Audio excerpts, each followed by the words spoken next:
Welcome to Luca is a Billionaire, where the only thing I invest in is your answers.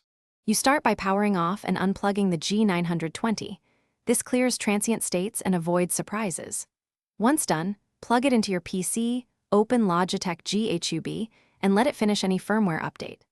Then, select the G920 profile and locate force feedback controls, set overall strength to 0% or toggle FFB off.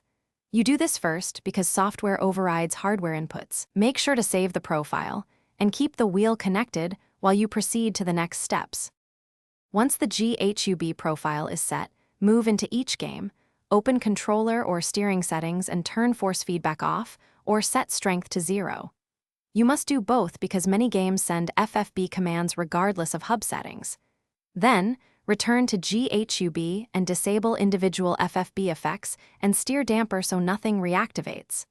Finally, use Windows Game Controllers, JOY, CPL, to check calibration and ensure there are no active FFB axes.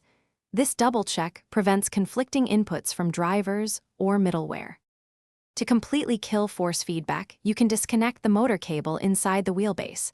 Only attempt this if you are comfortable with basic electronics. It physically prevents the motor from receiving power.